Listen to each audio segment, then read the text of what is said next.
Recording. All right. So, welcome to another one-shot interview brought to you by the students of S.H.I.E.L.D. I'm your host, Mikey, and joining me today is a person I'm so shocked to be talking to today.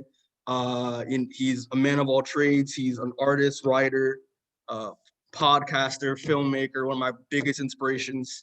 Kaare rhymes with Atari Andrews. How you doing, Kaare? Hey, pretty good, pretty good. Nice to meet everyone. It's funny, ever since I've dabbled in YouTube, but just a tiny bit, but ever since I did, finally people can say my name properly. And it's Yeah. always shocking. It shocks me because every day, no matter where I am, Starbucks or whatever, no one ever can say my name properly. Even friends I've known for like 20 years, they forget how to say my name. So it's always shocking, but happens so regularly now. People Kari rhymes with Atari that it's like it's still a shock to me every time I hear it. I mean, it has a nice ring to it, and it helps. So, Yeah. Rhymes work. yeah, rhymes do work. Great. But yeah, thanks a lot for coming and talk with us today. I know you're up in Canada, so I don't know if we're in the East Coast in the US. I don't know like the whole time difference, but Yeah, I'm West Coast. I'm like LA time zone. So I live Mhm. in the suburbs of Vancouver. So it's actually pretty good for me here. Gotcha. All right, but yeah, thanks a lot. So yeah, we'll just get right to it. So yeah, my first question for you, man, is like how did you start like get reading comics and like how do you break into the industry as a writer and artist? Well, I remember reading comics before I could read words. So I've always had comic books in my house, and I would get them all the time at like the 7-Eleven growing up. And I've kind of like stumbled upon the comic book stores when I was, I don't know, 10 or something like that. So I've never not read comic books. And I've always drawn them too. So it just kind of like when I was a kid, making movies or animating or building models or painting, they were all one. There was no separation. It was just one thing that I liked to do. And then as I got older, the world was like, those are all different things. And maybe you can do one of them. And, so I kind of like decided to try to draw comic books first, but Mhm. um, I've had many paths of almost being a computer animator or almost, I don't know, almost being a graphic designer or almost doing other things. So now I kind of do a few different things at the same time. And uh, I don't know, but how I got into comic books is just the same old thing. I started drawing sample pages, sending them off, getting rejection letters back in the day before email, really. And then going to conventions and meeting people and just kind of like did a lot of work for free. Mhm. Drew some stuff for indie books and then a small Hong Kong publisher. And then I kind of broke into Wildstorm at the time and Marvel kind of about exactly the same moment. So just kind of like, chasing it out and persevering. Gotcha. I mean, yeah, it's just the hustle. Just basically what it was, right? The hustle. Yeah, the hustle. This is what I say. It's like I still remember this. Like I'm a horrible, like I'm not that athletic. And I think I was in football in grade 9 for like a week or maybe 2 weeks. My older brother was much more of an athlete than I was. But I remember this one drill in football where I don't even know what you call them. You run at these pads, right? And you kind of Yeah. like run, and you push the pads. And I remember the one coach was like, you hit the pads and the pads don't move. You just keep pumping your legs and they do eventually start to move. And I feel like I always remember that because that's kind of how life works a lot. You like run at something, you hit the wall and nothing happens. Like whatever you want, whether you want a job or a hobby or I don't know, a partner in life or whatever it is, you hit it. You're shocked that nothing happens because you think you're ready and you're strong. And then it's just keeping those legs pumping that eventually things start to move and they never move quick, but it's like Mhm. the game really is to never stop pumping those legs. That's what I found in like all of life, no matter what I'm doing. That's kind of been the lesson that I've carried over from thing to thing. Yeah, gotcha. Yeah. I mean, I respect it. I mean, yeah, just a lot of just keeping the workflow going, like keeping the hustle going is pretty important and keeps you busy. So understandable. Yeah. Yeah. There's other thing too that like I remember watching this David Attenborough life miniseries or whatever, like this nature Yeah. show. And there's one thing, I don't know what they were. They're like little creatures and they were like climbing up this big waterfall or something. Little fish. They were fish, but they were climbing. I don't know what it was. I don't know what they were. And as they're climbing up this waterfall, rocky waterfall, they're all like falling off. They're all dropping back into this ocean or wherever they are.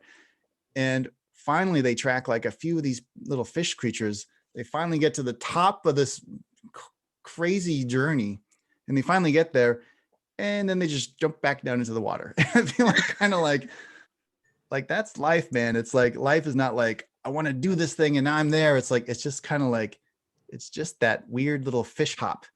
Yeah. So as long as you're fish hopping, I think that's to me that's the meaning of it all. Like it's like just the so whether you call it the hustle or the work or whatever, it's like without that thing you're trying to do, uh there is no life. It's like, and life is not a destination. That's what I found anyways in all my different things. It's like just a Hmm. continuous fish hop up the waterfall. Fish hop off the waterfall. All right. Yeah, that Yeah, that I yeah. could take to my grave. Um, yeah, but so my kind of like a follow-up question. So like I've been like following your career like mostly for like the past like 7 years. Like you've inspired my work and stuff like that. So like I wanted to like, and you always like in your videos as well, and like in interviews I've seen of you, you always talk about the importance of like doing everything yourself. Like when it comes to like creating comics, writing, other writing, or and drawing both. So I wanted to know like why did you decide to go that route when it came to like instead of just doing one or the other, just do both at the same time. Yeah.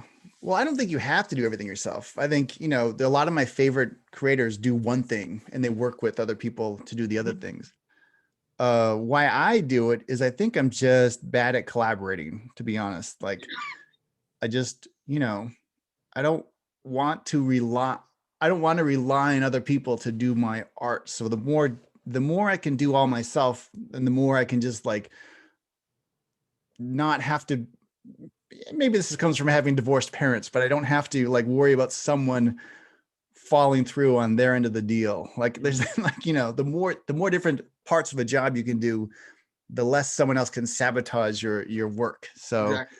that's really why I started. Like, and if you can pencil, why can't you ink? And if you can ink, why can't you color? And if you can pencil one panel, why can't you do three? And if you can do three, why can't you do 20 pages of that? And then, it's like, why can't I write my own stories too? Like, there's just a lot of like, you just kind of chase it up. But I really do enjoy collaborating with other people when that happens in comic books or directing or whatever.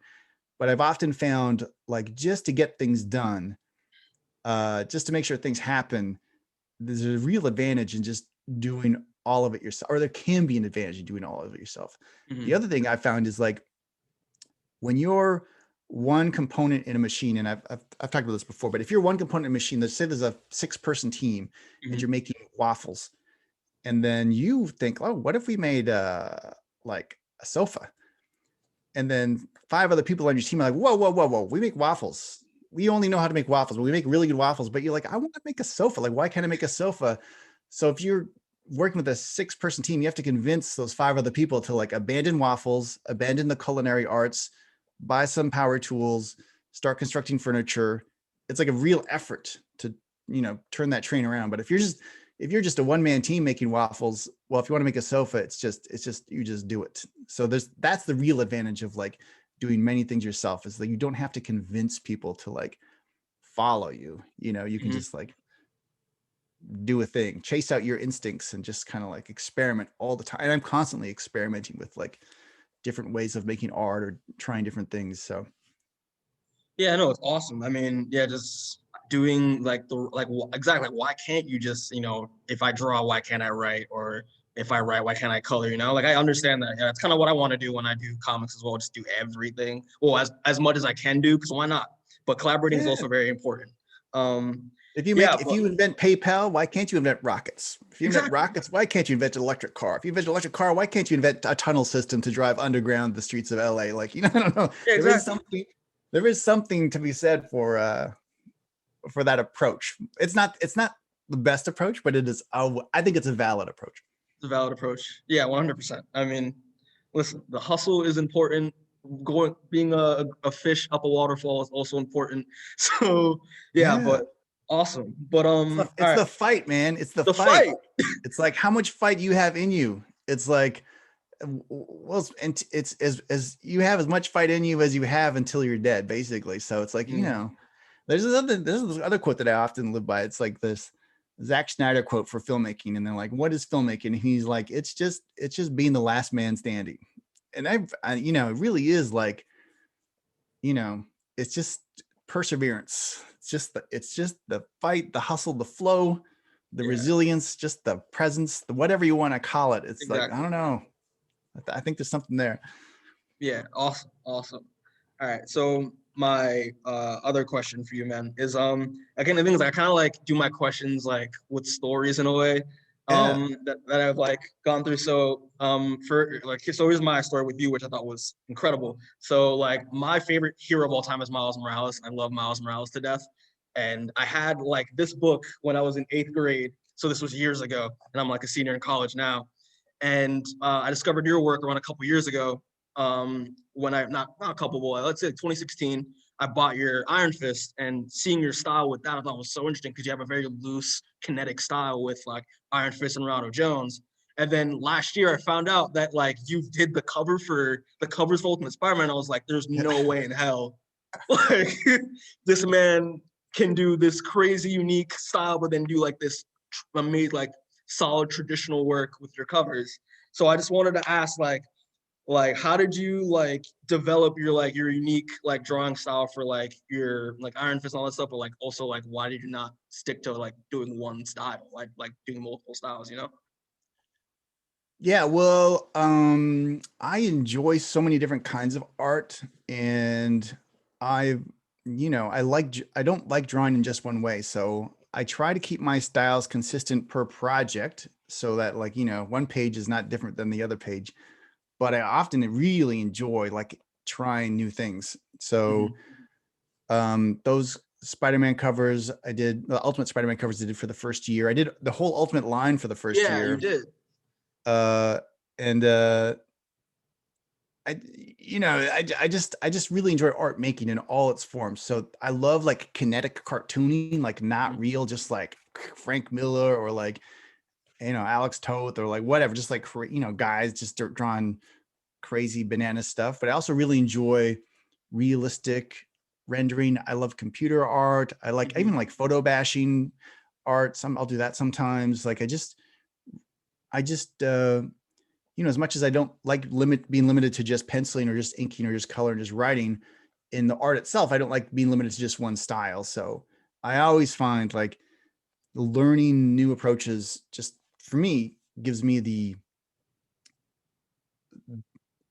I think it does two things. One, it just keeps me interested, Mm-hmm. but I'm also like learning in the moment. And I think like learning, like creating is a thing that happens in the present, right? Like you have to, if you're not, if you're just replicating your past, if you're photocopying your previous work, you're a hack, right? That's what they say. Like, oh, it's just nothing's new. And if you can be creating, like manifesting new things in the moment, that's when you do your best work. And I think a hack for that is to just draw new ways. Because if you're drawing in a new Mm-hmm. style or with new tools, like I've started painting covers with an airbrush recently, which is like a real 80s throwback. And it's like, it's a mechanical device and I have to clean it and oil it. And each time I change paint cups, it's a big deal. And it's so much slower than painting on the computer. But just like learning new things keeps you in the moment, and being in the moment makes you do, I think, makes you do your best work. So it's all wrapped up in, I don't know if there's any answers to it, but I love it. I love trying new things, and trying new things. I think makes me do better work. Mm-hmm. If I never quite know, if I'm on that knife's edge, the razor's edge of failing because something's Mm-hmm. too new, and learning, if you can dance that edge, I think that's where you do your best work. Yeah, that's very true. I mean, it kind of reminds me like my art mentor in high school used to tell me that like, when you're drawing, like, you want to do comics, but you gotta learn how to do like realism and learn how to like paint and all that other stuff because it will eventually like hand enhance your own style and make you a better artist and stuff like that. So yeah, totally makes sense that learning something new, trying new things will make your art even better than it was Yeah. before. So, There's all kinds of like there's all kinds of crazy things. Like I also do some directing in movies or whatever. And like mm-hmm. when you make a movie, it's very standard now to do your color correction in your movie, right? So you film it, you edit it, you're posting it, and in the post, now you're finally locking in your color looks with the colorist.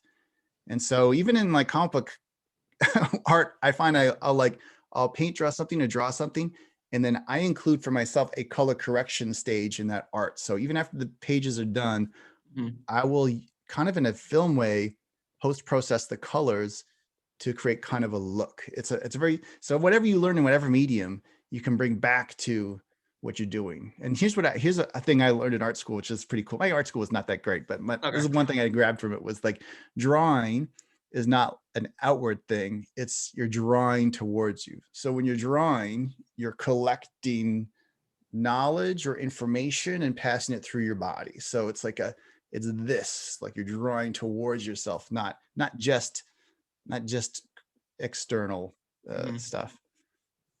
Yeah, for sure, for sure.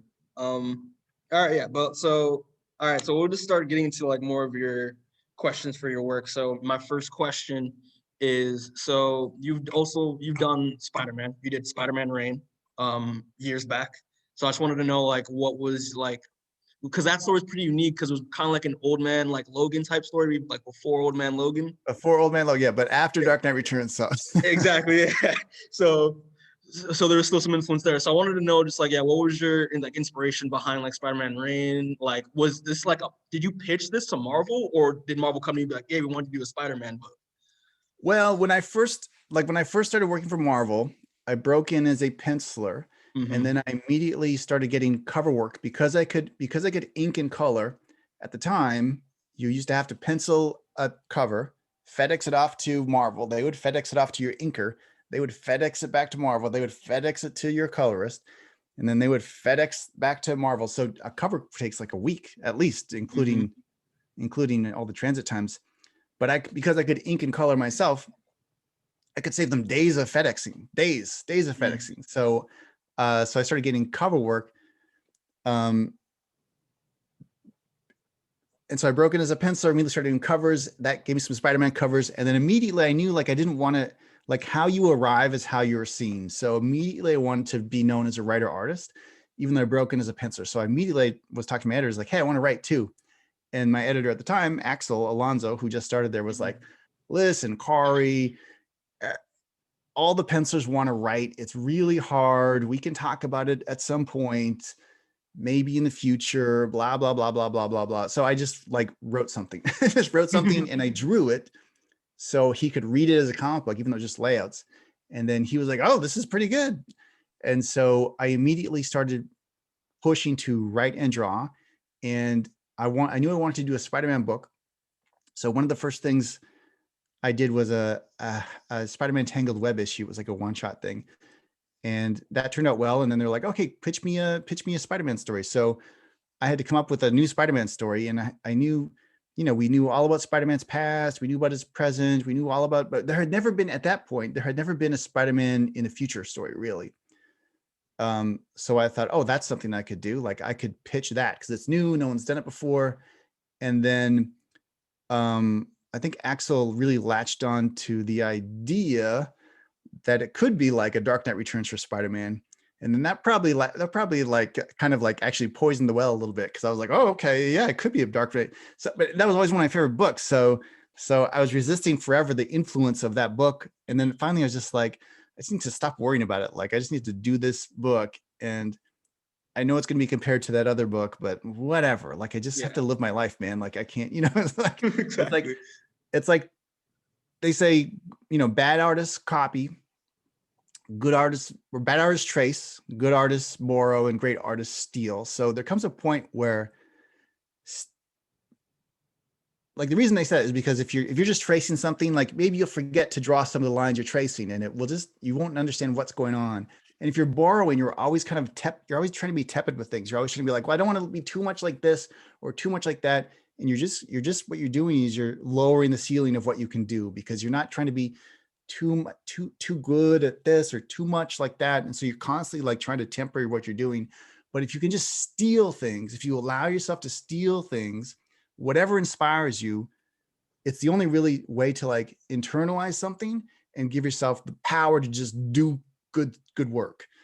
You know, like if you just like, don't worry about what your parents think about what you're doing. Don't worry about your friends think of what you're doing. Don't worry about your girlfriend thinks what you're doing or whatever. You just gotta live your life and just do that thing. So, you know, there are things about that book that it's been so long. It's like things about the book are just feel really dated to me and really old. But it's funny, that book is so controversial. Like I continually see new news articles about it, like every 2 months, like even today, like there was just an article like a month and a half ago, like 10 must-read Spider-Man stories, because it's so, you know, it's, it's so, Yeah. it has such a, it's so notorious. Yeah, it's a very notorious, infamous type book in my opinion. But here's what I think. I think it's like there is a notorious element to it, right? Hmm. But I think why it's really survived is because I was really, I really took on that Spider-Man project with the theme of the character himself. Like the core concept of Spider-Man is with great power comes great responsibility.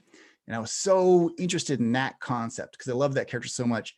And I always thought like, oh, well, what if you didn't even have the power to save the person you loved most in life? Hmm. Do you have any power at all? If you can't save the person you love the most, and if you have no power at all, then maybe you have no responsibility, and then maybe you can go away and retire. And for me, that was a great mechanism.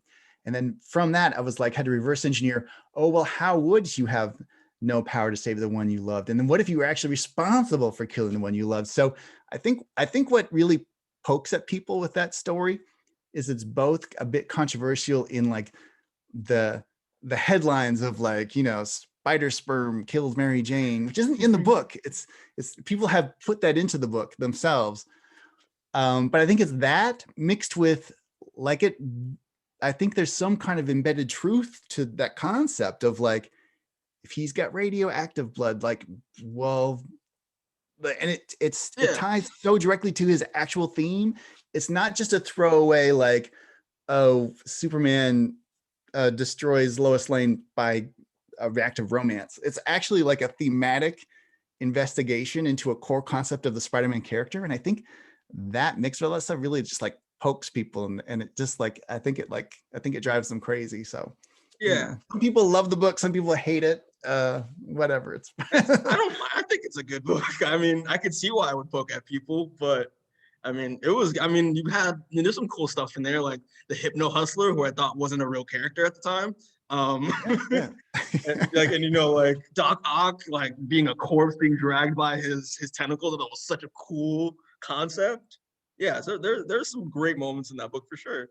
No, I love that stuff. I love playing with that kind of thing. So for me, that book was a lot of fun, and I kind of ran out. I had more things I wanted to do, but I kind of ran out of pages. Mm-hmm. So I had this like kingpin element that was kind of hinted at in the first issue, but then I let it kind of fell away. I just ran out of page. I constantly am running out of pages in my stories. I'm constantly trying to squish in a lot of story into these single issues that just they don't fit very well. Yeah, for sure. I mean, it was a I can imagine how fun it would be to like draw and write Spider-Man. So I mean, it was probably a fun time doing the book. Yeah, oh, yeah. No, he's my favorite character for sure. For sure. Hmm. I did Tangled Web, I did Spider-Man Rain. I created a Mangaverse version of the character, Yeah, you Spider-Man did. Mangaverse, about the same time as Tangled Web. Yeah, he's the one character who I've always grown up with. Like, I love that he constantly is screwing up. Like, I love that kind of a hero where he's trying real hard and he wants to help everyone, but he's constantly failing. Like for me, Hmm. that's how I feel about life. So it's, Yeah, you know, very relatable. very relatable. Yeah, the thing is, like, I found out about Rain after reading like the first thing that I ever read that you've done was probably my favorite one of my favorite books like ever is your Iron Fist right here. Yeah, Iron Fist is one of my favorite characters in comics because I grew up watching a lot of like my pops love like martial arts from like Bruce Lee, Yeah. Jackie Chan, like all that stuff, Gordon Liu. So like he's one of my favorite characters just in that aspect. And the only two runs I think anyone can say this is the Ed Brubaker and Fraction Immortal Iron Fist run and yours. So I just wanted to know, like with Iron Fist as a weapon, like you know what was it like working on that book, like and it's if you didn't go into detail and stuff like that on that Yeah, it's project. great. Well, here's what's funny is I actually did a few covers of the Brubaker Fraction run. So Oh, you both. did? I've worked on both their run and my run in a very strange way. But it's yeah, I grew up the same thing. I grew up loving martial arts movies.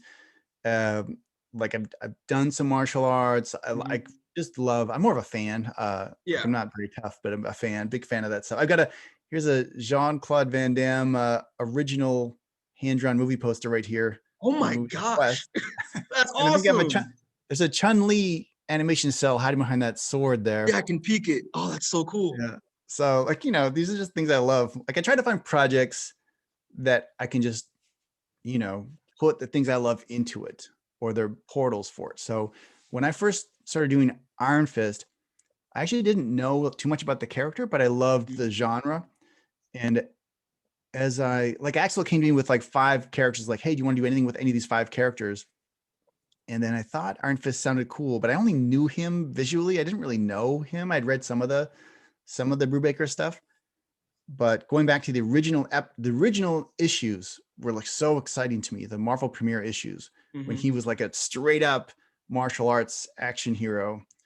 I took a lot of inspiration from those first few. The first storyline was I thought was so awesome. So he was more of a serious character. So some fans were mad that I didn't make him as jokey as some other writers make him, Mhm. especially if you met him through the cartoon. But Yeah. I thought it really honored like his origins a little more. So Yeah, it was definitely awesome. I mean, it was different. I like that aspect you did with him, how you didn't focus on like there's some humor in there, and then your Iron Fist run, but there's some dark, yeah, gritty stuff too. And like, I mean, it was interesting. Like, it was a very it's my favorite take on Iron Fist because it's most unique because you focused on his past and when just opposing like his present, how that Croatia was present, all that other stuff. It was so well done, and the art is phenomenal. well, It's fantastic. here's where I think the TV show failed is like that past is so cool. Like it's so Hmm. specific. Like to have your parents killed by this guy and to be taken in by these monks and trained your entire life for revenge, like not for a greater purpose, like not to help people, not to Hmm. save the planet, not to like, oh, my parents were killed by crime, so I'm going to battle crime, but like I'm going to go back and kill this guy as a superpowered martial artist. Hmm. And then at the last moment, the monks give you this like way out, like let go of your revenge and stay with us and be immortal, basically Hmm. was the Yeah. storyline. And he was like, no, I'm going to go back to Earth and hunt down this human, non-superpowered human as a superpowered martial artist. I will have my revenge on this old man. And by the time he tracks him down, the old guy's like a paraplegic in a wheelchair who's basically a ghost of a person. He's not even there mentally.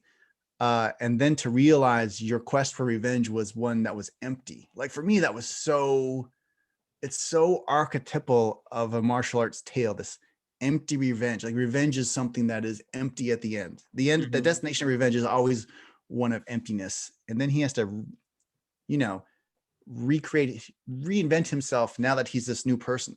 I love that. Like I love that No. idea. So I dug back into that with like both hands and just like I want all of that stuff, like his parents, his mother, his father, his business partner.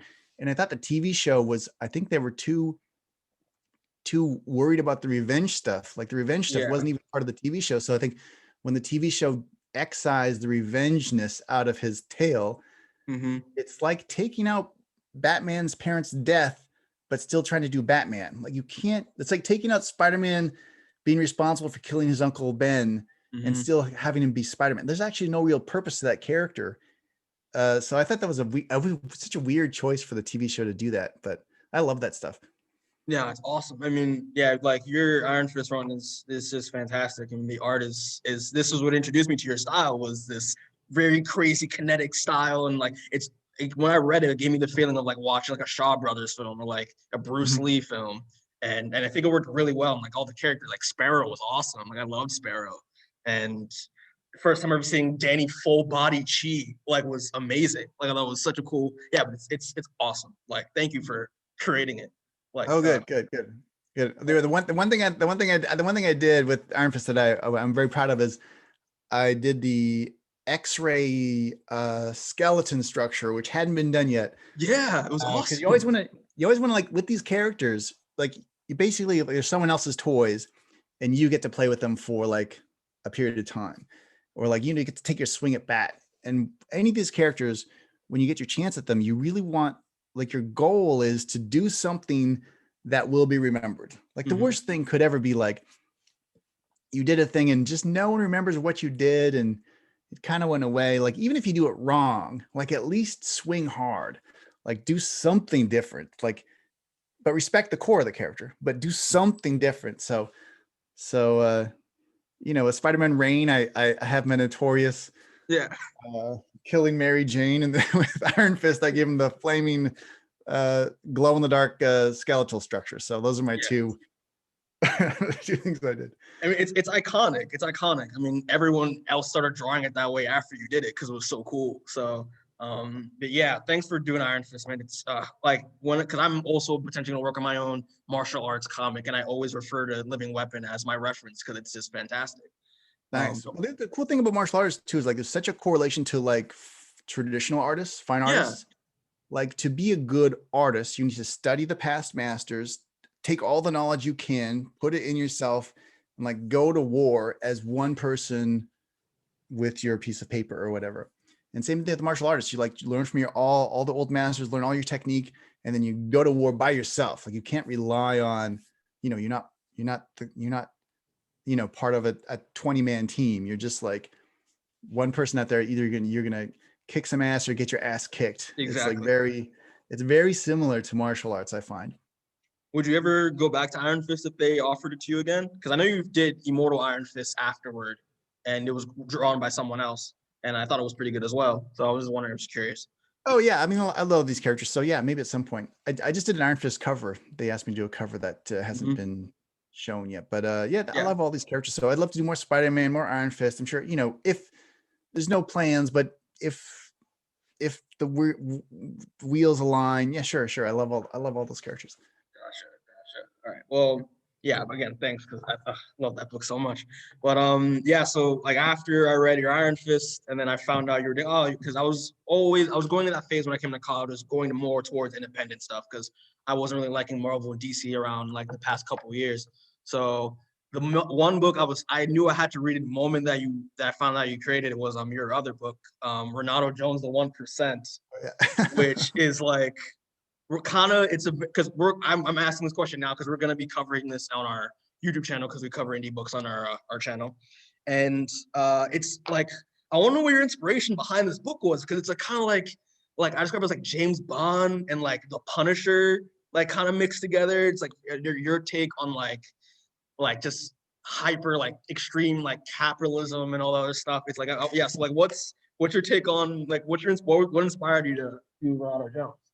Yeah, well, James Bond was definitely in the mix. James Bond, Batman. What it really was with Renato Jones was like in our world, one of the only real superpowers is just wealth. Yeah. And we don't have anyone that can really police these ultra wealthy people. They just kind of, as you may have noticed in the world today, they just kind Mhm. of do things to us. So I just was like, it would be fun. It would be fun to have a character who could hide amongst them, who could hide amongst the wolves, like a sheep in wolves' clothing, basically, Exactly. and just like behind the scenes start taking these bad guys out. But not everyone who's like, I'm not the book wasn't trying to say wealth is evil. The book was saying that there is an evil that can hide behind wealth, and this character can target you know uh those kind of bad guys. So for me it was like just a fun romp through that wealth as a superpower lens, basically. But super violent. Like I was trying to like just experiment with things. For the first time in Renato Jones, I wasn't getting paid per page. I was Hmm. getting paid by the book. So Yeah. if I do a double page spread in a Marvel book, that's asking a lot because it's asking them to pay me for 2 pages of art that's maybe doing one thing. So there's not like it's not like, you can't increase your story count pages. Like your page count in a Marvel or DC book are like very regulated by your budget. But in Renato Jones, I just used so many double page spreads because I didn't have to worry about the costs of it. Hmm. So, and a lot of them were just like eyeballs or just weird stuff that I could just Yeah. like do with double pages, which you can't do in a Marvel or DC book. So I was experimenting with a lot of that stuff. I mean, it's a really like unique.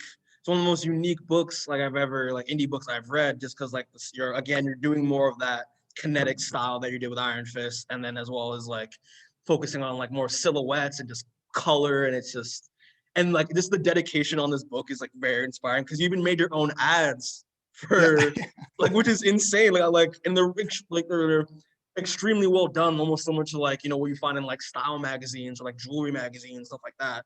But Yeah. yeah, Well, initially I thought, oh, I should get like advertisers, and these advertisers should be like high-end clothing stores. And then it became very apparent very quickly, like, oh, maybe they don't want to advertise in a comic book, especially about like a violent, mhm. revenge-filled, wealth-fueled comic book. So I thought the best way to do it would be probably just like make my own ads, and then Yeah, just kind of play around in that world in another way. So I was just having fun, you know. yeah. I mean, and like, and you did all the photography and everything yourself. Like you hired models and all that other stuff to for the Well, ads. not really. I did cheat Okay, there. So you did cheat.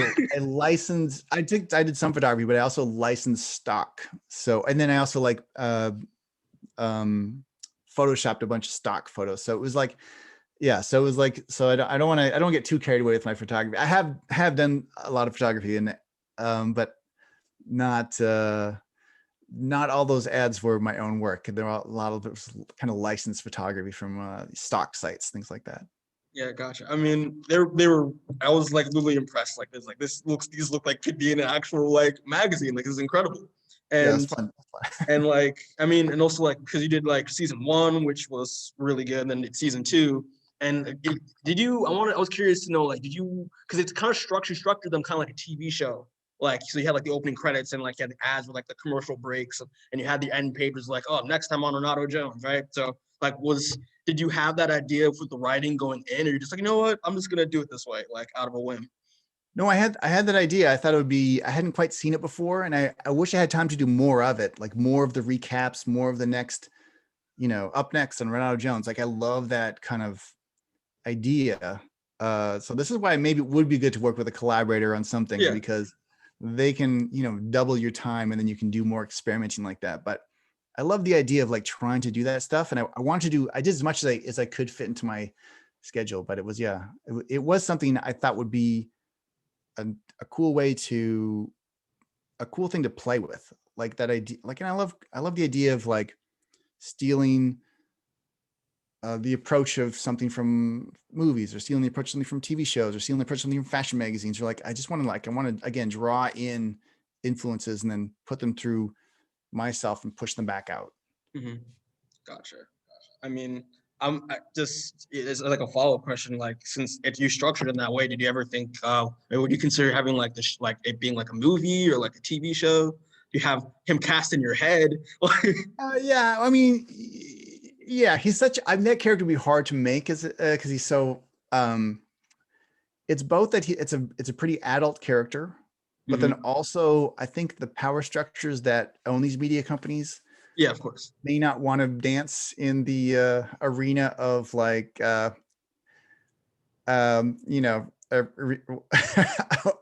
a wealth fueled revenge tale. Like it may cut a little too close, but I do have some interest in that stuff. So we'll see where it goes. I've had some film interest and some TV interest.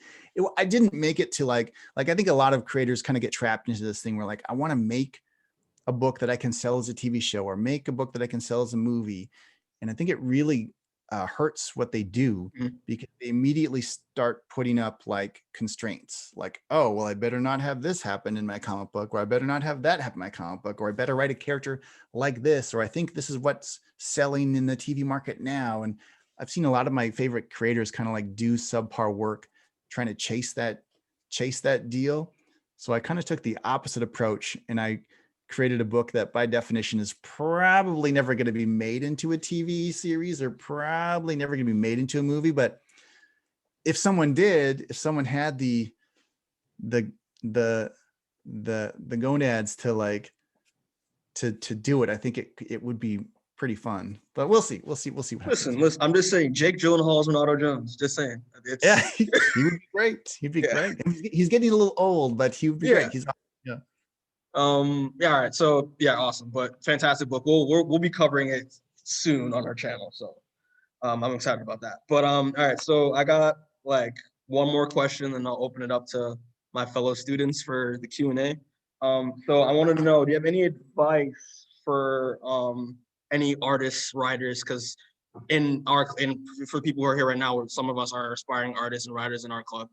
And I just want to give, if you had any advice on how to break into the industry as an artist and or writer. Yeah, well, listen, it's tricky. It's a tricky time to break into the industry because the industry is so at such a low point, right? In terms of sales, the amount of issues being published, all that stuff. It's pretty sucky. Like it's not Mhm. the right time to break in. However, when I broke in, it was also not the right time to break in. When I broke in, Marvel had declared bankruptcy protection, and every editor I met was like, listen, kid, you're good, but there won't be comics in 5 years at all.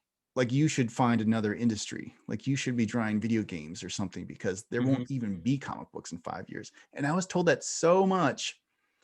And then I was hired within a year or maybe two the most by these same companies that said they were going to go to business. And then I watched this renaissance start happening again, because here's what is good. Like the hard times gets rid of some of the people that maybe shouldn't be in the industry. Like this was right before kind of there was a Marvel Knights boom of like just like good people making good stuff. Mm-hmm. And sometimes when industries are too successful, they attract people who just want success or just want the money or just want to be they want some esteem, or they want to be whatever. And you get too much success, I think, hurts the medium.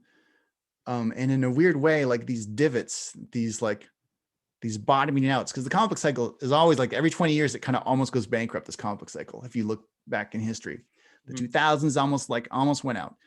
The 80s almost went out. The 60s almost went out. Like it's like this weird like wheel. But the bottoming out is actually, I think, very healthy.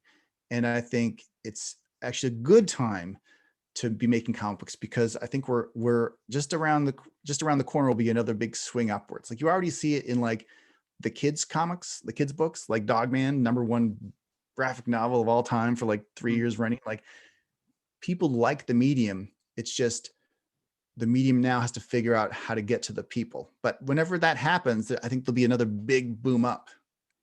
And the cool thing about comics is they're so cheap to make compared to a TV show, which is like, TV shows, like a cheap TV show is still like $3 million an episode. An expensive TV show is something like $15 million an episode.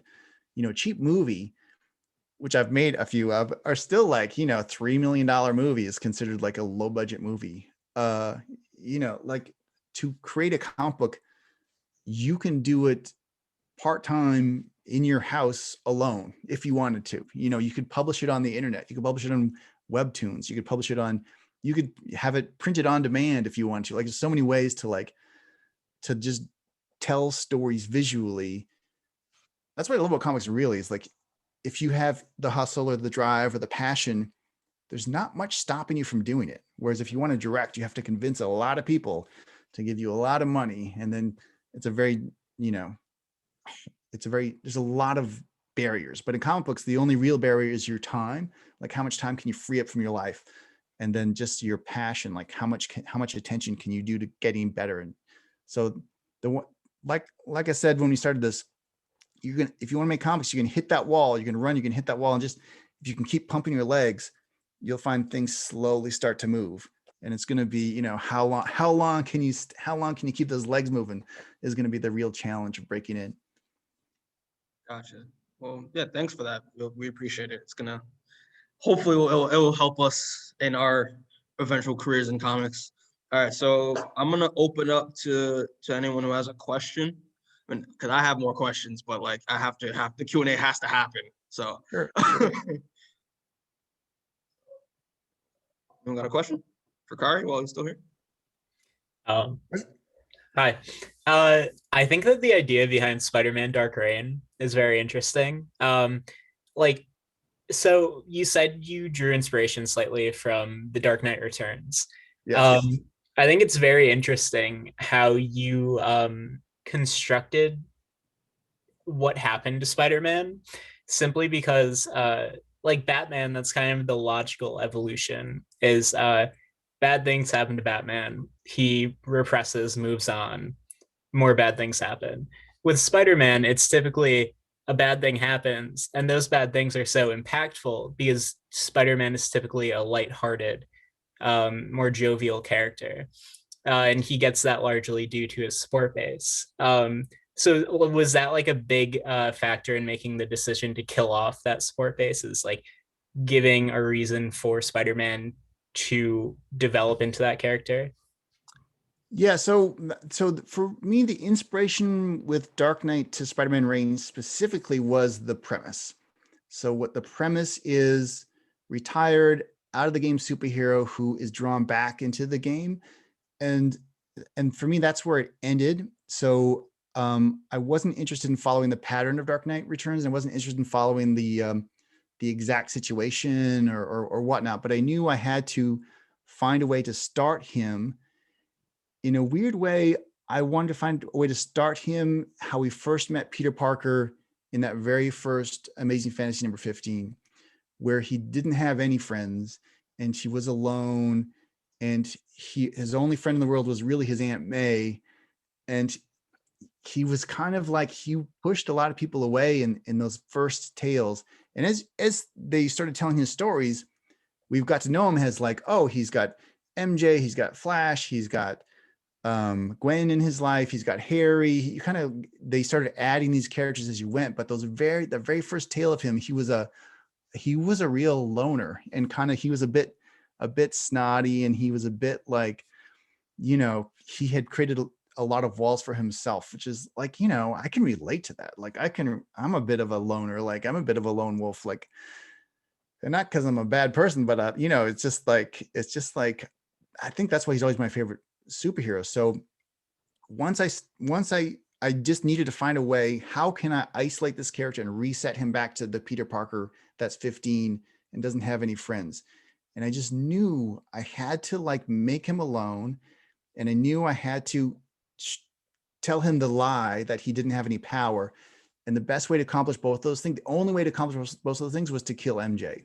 And then if I could make him responsible for that death, then I could give him a reason to never return to the superheroes, because it didn't matter. Because his origin is so tied into um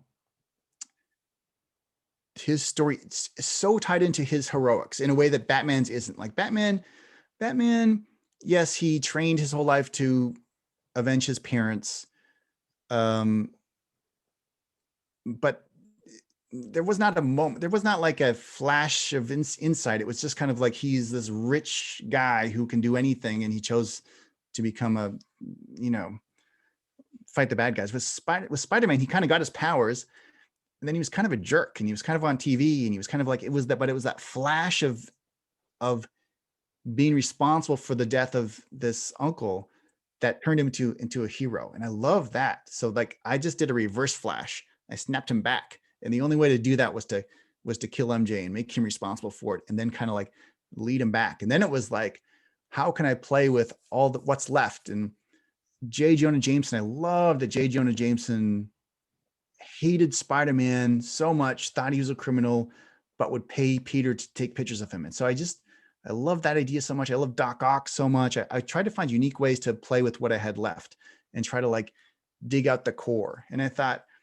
with J. Jonah Jameson, I had him come back as an older man and just drag Spider-Man back to the heroics, because I thought like that was something I hadn't seen before, but felt honest.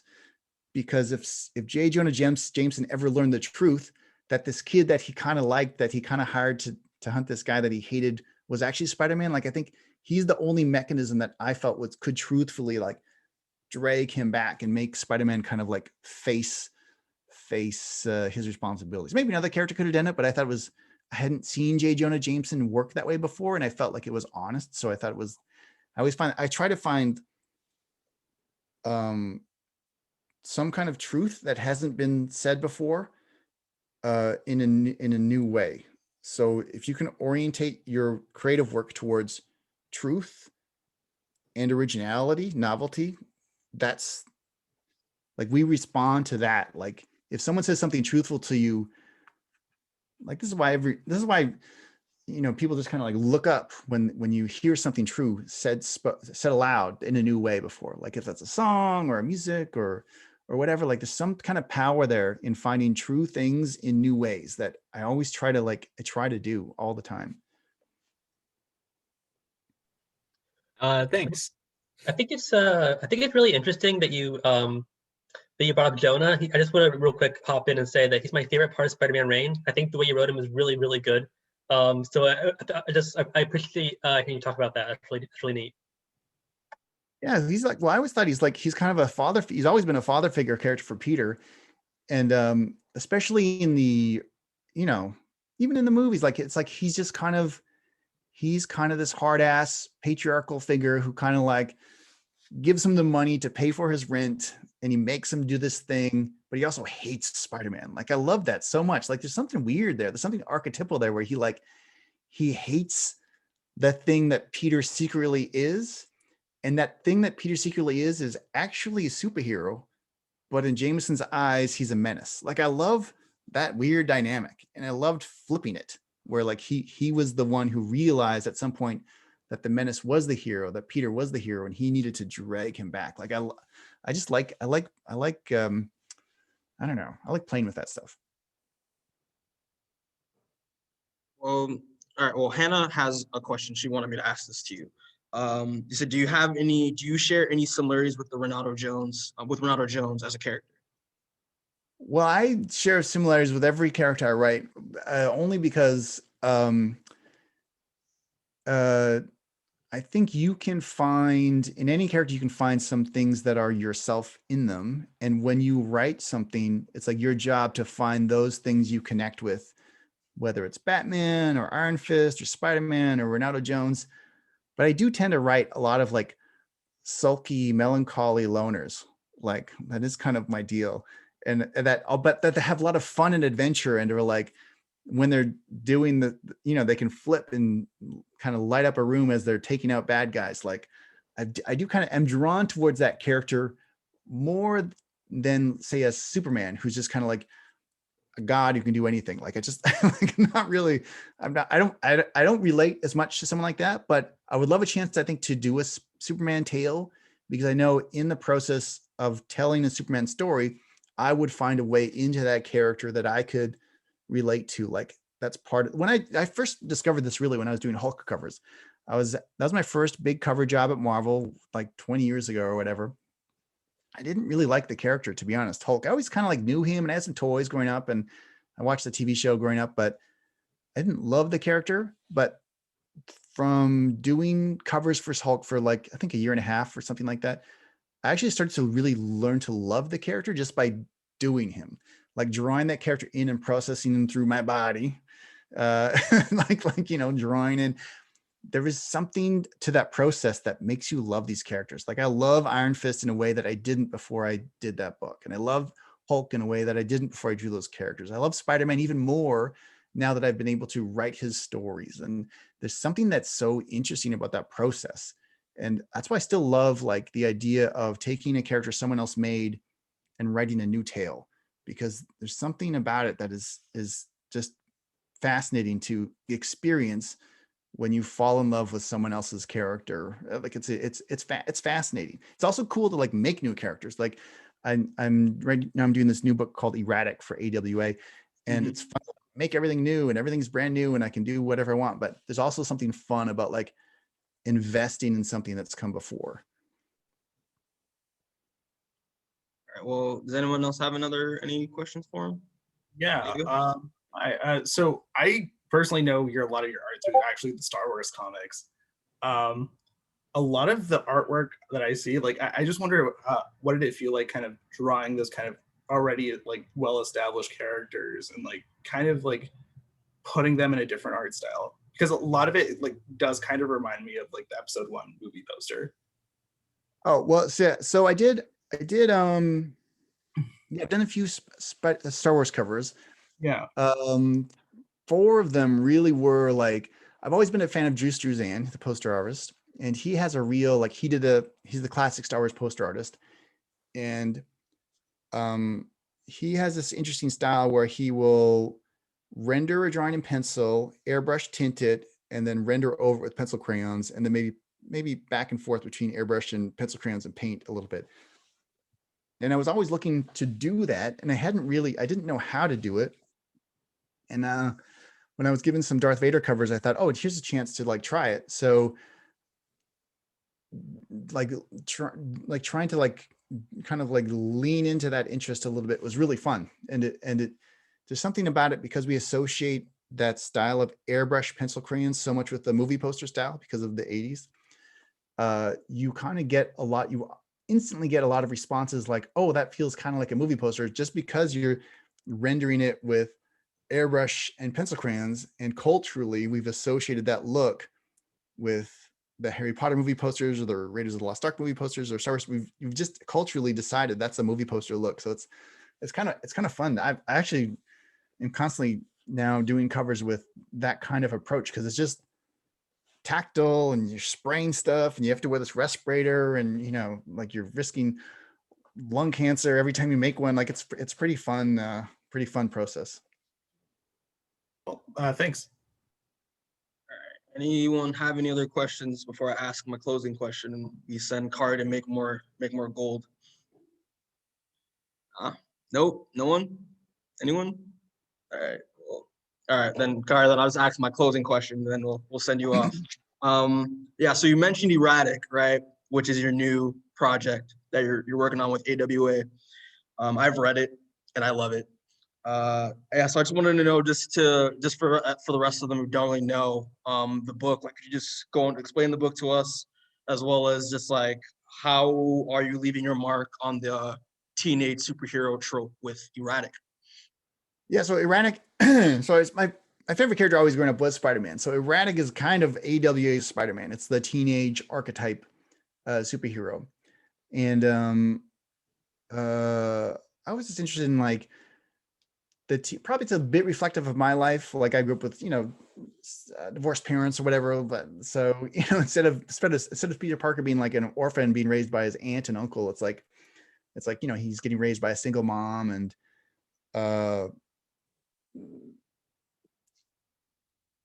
like school has changed a bit since I was a kid. Like, so there's this old Pink Floyd video called Another Brick in the Wall, and in the music video you see these like English school kids, and one little kid is like, he's secretly writing poetry in class, and the teacher, this headmaster, this old dude, comes and like raps his knuckles and is like, how dare you write poetry in class, you can't be doing that. And the music video starts and there's like a conveyor belt of these kids going through this assembly line, and then they come out with masks, and then they go through an actual meat grinder, and all this meat is getting churned out. And it's kind of like a statement about like the repressive nature of school and constructing you into this like personalityless, faceless void of just meat for the system to churn out.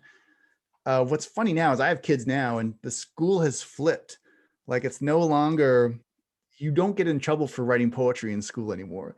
Like, now you get in trouble for not writing poetry. So like, I haven't seen that portrayed in school before in these teenage books. Like, people are still kind of stuck on that archetype from the past that doesn't really apply anymore. So for me, it was just fun to be like, oh, I'm going to show that. Like, I'm going to show like that. It's still an oppressive meat grinder that grinds up these kids as they go through this school, but it's kind of flipped. Like, that's the system's kind of flipped, but it's still that same thing that these teen characters need to like fight against and rebel. And the system, and like, the system of today is different than the system of like the 60s or the 70s or whatever. So it's kind of, for me, I thought it was like, I wanted an archetypal character, like an animal-based superhero, which I haven't seen in forever, with a tail and ears, and like I wanted him to like be an animal superhuman, and I wanted to put him in a modern school system and just kind of like see what happens. So it's a little bit like my life. Like I grew up with like an older jockey, older brother, and I gave him an older jockey, older brother, and single mom, and like just kind of watched him get into trouble and survive that system. But he really is that just a straight up superhero in the modern world. Yeah, I Oh, mean, and his powers are very strange. Like his powers are like for 10 minutes he can do almost anything. For 10 minutes of the day, he can just expel energy, swing in lightning ropes. He can survive almost anything. But every other minute of the day, he is 100% powerless. And like a really bad cell phone, he's going to charge up for 24 hours before he can expel 10 minutes of anything. So I thought that was fun. I hadn't seen that happen before, but I had so many times I've had this experience of having my cell phone almost dead and just being like so stressed out, like I have a call's coming, or I'm lost and need my maps, or I'm waiting on an email, and just that anxiety of like knowing my phone's almost gonna die, and then it's dead. Like I wanted to build that into his daily superhero life. but yeah, I mean, that's what kind of like intriguing with the book was that anyone can do these crazy superpowers and stuff for 10 minutes at a time. I thought it was such a cool twist on that teenage character. And plus the girl that like he has a crush on, I think is hilarious because she's trying to expose him the whole time. Like, I know who you are. I think it's so fun. Oh, I also thought here's another funny thing. I thought like, what would be the best superpower for a kid to have today? And one of the strange ideas behind E-Ratic is when he activates his power, he's like, it disrupts electronics where he can't be recorded. And I thought, really, if I could be a kid and not be recorded, like to me, that would be the best superpower. Because I can only imagine the generation of kids that are going to like, all the horrible things that they get up to in high school are going to be like on YouTube or BitChute or some kind of video files sharing service for all time. So they'll be like, 30 trying to be a lawyer, and then they'll be like binge drinking in a backyard park when they're 15, videos being like popping up on like whatever. Like I just thought, like if you're gonna give a kid ultimate powers, part of that would be one of like discretion, or like just having that space away from all the various ways you could get into trouble. I'm enjoying it so far. It's only 3 issues out right now, I think. Yeah, so 3 issues. Yeah, number 4 comes out soon, and I'm just finishing up 5 now. And yeah, there'll probably be more, but we'll see. I have to jump in and finish. I have this other mini series that I'd almost finished before the COVID stuff happened, and so I'm going to go finish that right after this, and then jump back. And I don't know. We'll see what happens next, but there probably will be more erratic after these first 5 issues, because we're having a lot of fun. yeah, it's great. I'm really enjoying it. But yeah, damn, Kaare, man, thanks for taking your time to talk with. I mean, I know you're a busy man and stuff, so it's honestly it's like a dream come true for me because you're one of my favorite creators ever. So like, Thanks. It's a lot of fun. Like when I was in arts college, we had a little comic book club. There wasn't many of us. I think there was only 3 of us. But it was a very like, even though I was in art college, there wasn't a lot of comic book artists in art college. It was very much a like non-representational, like installation kind of art school. But we did the best we could. So it's cool. I appreciate the invite. yeah, it's no problem. Yeah, what's it called? Taylor, do you want to say anything? She's our president, so she has to say thank you and all that stuff. Yeah, I guess I do have to say thank you. I don't know if you can see me. I'm like, you doubled. Oh, am I doubled? Yes, you're doubled. Let her. Oh, there we go. Hi. Okay, hi, sorry. Yeah, but thank you so much for coming. We've had so many guest speakers come recently and talk to us, and this feels amazing because like not many comic book clubs, like you said, are like at these colleges. But thank you so much for taking the time to talk to us. We're just a bunch of nerds who want to share our love of comics and talk to you. So thank you so much for taking the time to come out for us. We really yeah. Well, I am also a nerd who loves talking about comics. So it was my pleasure. Thank you so much. Do you want to like for people who are gonna watch this, know where we can find you? I mean, I know where I can find you, but other people know. Yeah, I'm only on Instagram these days, and I only put up my comic book art on Instagram. I've kind of walked back from social media quite a bit because it's so horrible. But find me on Instagram, which I think is like still not the greatest platform because I think they're collecting more of your information, but at least it's an art-based platform. It's probably the least political of all the platforms, and I'm just so tired of the politics, to be honest, of the day. Yeah. So it's been the healthiest of all the platforms. I'm hoping for a new platform. I tried to do the Clubhouse thing and it was so horrible. Couldn't get into it. And there's no art on the phone. You can't listen to art. And I love cycling through all the artists on Instagram and like looking for inspiration.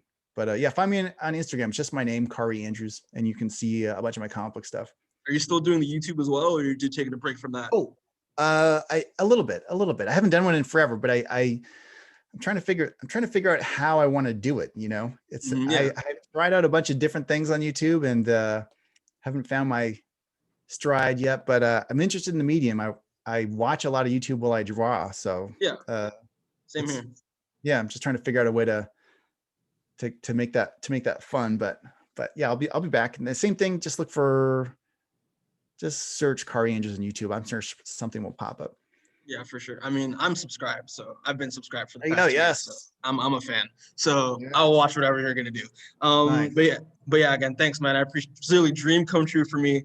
Like one of my favorite creators ever. So I know I've been hyped. I was really excited to talk to you today. So that's great. That's great. Thanks. And for all of you who want to get into the industry, like, you know, just you're gonna hit that wall. Just keep pumping those legs. The sled will start to move eventually. Thanks, man. All right, go off. Make Renato season 3. Do that, please. All right, thanks, Kaare. Appreciate it. Thank you. Good night. Bye.